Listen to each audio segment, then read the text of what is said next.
Courtois, nous ne prêtons pas vraiment attention au record. Comment va l'épaule de Bellingham? Les Citizens visent Rodrigo pour renforcer leur attaque. Rodri Hernandez, un transfert potentiel vers le Real Madrid. Avant de commencer, si c'est la première fois que tu passes ici, je t'invite donc à t'abonner, c'est gratuit, ça prend 2 secondes et ça fait plaisir. Merci beaucoup à toi. Le gardien Thibaut Courtois s'est entretenu avec les médias officiels de l'UEFA une semaine avant que le Real Madrid affronte l'Atalanta en Supercoupe d'Europe. Ses impressions avant le début de la nouvelle saison: tout va bien. Je suis en forme et concentré. Le dernier mois de la saison dernière a été fantastique pour moi, avec la finale de la Ligue des Champions le 1er juin.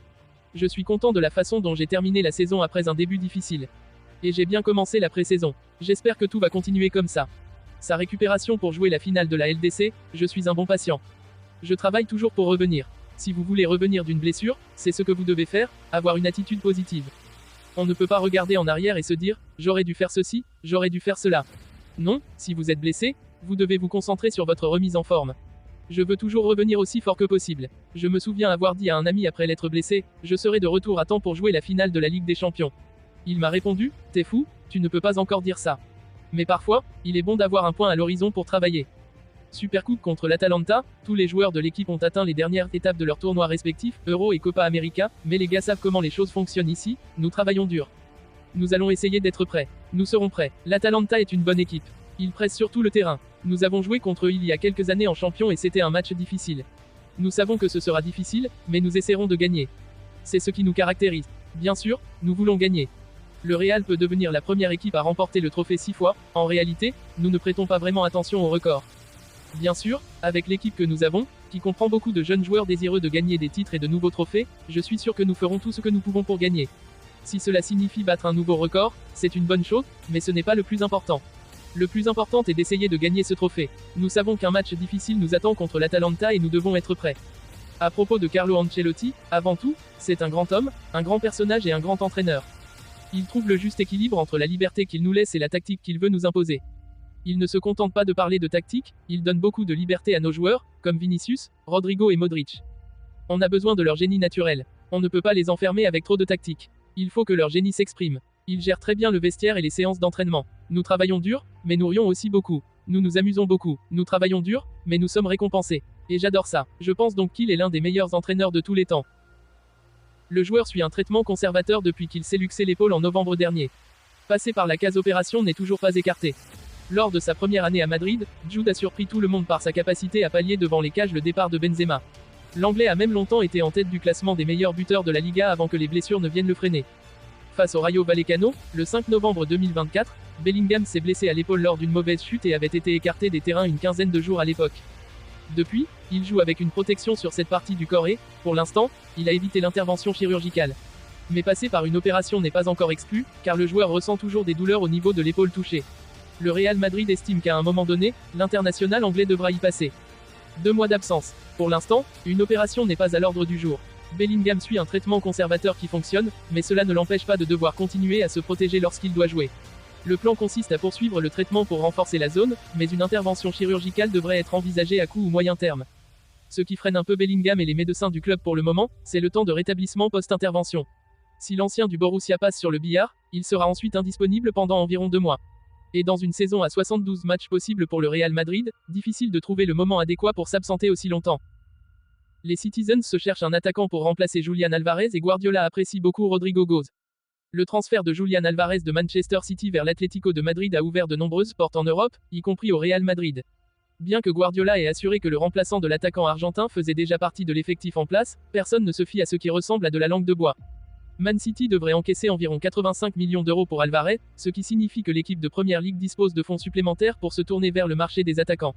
C'est là que selon Marca, le nom de Rodrigo intervient. Le Brésilien est un joueur que Guardiola apprécie beaucoup et il pourrait faire une nouvelle tentative pour le recruter. Nouvelle, parce que les avances dissimulées de City pour Rodrigo ne datent pas d'aujourd'hui, et cette place qui se libère en attaque lui conviendrait parfaitement. A priori, et malgré des déclarations maladroites avant l'été qui laissaient entendre que Rodrigo envisageait un départ du Real, il semblerait qu'il n'ait à ce jour pas l'intention de quitter le Real Madrid. Le Brésilien est sans aucun doute l'une des plus grandes victimes de l'arrivée de Mbappé, mais il compte faire face à cette nouvelle concurrence du mieux qu'il peut. Cependant, si l'ancien de Santos voit qu'il perd du poids dans le 11 Ancelotti, la fenêtre de mercato hivernal pourrait être une nouvelle opportunité pour City de le convaincre. Le Real Madrid en est conscient et reste en alerte. Le club madrilène n'a pas oublié qu'avant la finale de la Ligue des Champions, Rodrigo a multiplié les messages qui laissaient entendre que son avenir restait ouvert.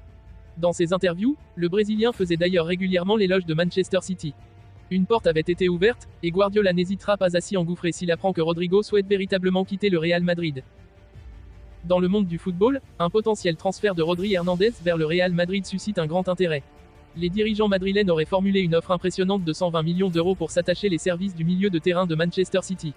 Ce transfert, s'il aboutit, pourrait marquer un tournant majeur dans la stratégie du club pour la saison 2025. Le contexte du transfert. Rodri, considéré comme l'un des meilleurs milieux défensifs de sa génération, a été un élément clé du succès de Manchester City ces dernières années. Avec son intelligence de jeu, sa capacité à lire les matchs et sa maîtrise technique, il a contribué à plusieurs titres de Première Ligue et à des performances remarquables en Ligue des Champions. Cependant, des sources proches du joueur indiquent qu'il est prêt à relever un nouveau défi. Le Real Madrid, cherchant à renforcer son milieu de terrain après la retraite de la légende Toni Kroos, voit en Rodri le candidat idéal pour prendre la relève. L'intérêt du club madrilène est motivé par la nécessité de rester compétitif en Liga et sur la scène européenne. Les enjeux pour le Real Madrid. Pour le Real Madrid, signer Rodri serait non seulement un coup sportif mais aussi un message fort envoyé aux concurrents. Le club souhaite renforcer son effectif avec des joueurs capables de performer immédiatement au plus haut niveau. Rodri, avec son expérience et sa polyvalence, pourrait jouer un rôle central dans le dispositif de Carlo Ancelotti. Cependant, le transfert est loin d'être certain. Manchester City, conscient de l'importance de Rodri, pourrait exiger plus que la somme initialement proposée. Les discussions entre les clubs pourraient être complexes, impliquant potentiellement des clauses supplémentaires et des négociations sur le salaire. Les perspectives de Rodri. De son côté, Rodri est conscient de l'impact qu'un transfert vers le Real Madrid pourrait avoir sur sa carrière. Rejoindre le Real serait un rêve, une chance de jouer dans l'un des clubs les plus prestigieux du monde, aurait-il confié à son entourage. Son admiration pour Toni Kroos et son désir de suivre ses traces ajoutent une dimension personnelle à cette possible transition.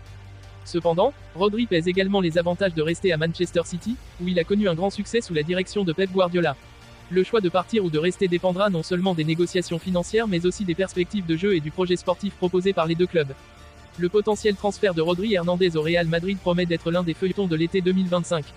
Les fans des deux clubs suivront de près les développements, alors que les dirigeants travaillent en coulisses pour concrétiser ce transfert ambitieux. Pour Rodri, la décision finale sera cruciale pour la suite de sa carrière et pourrait bien influencer le paysage du football européen pour les années à venir.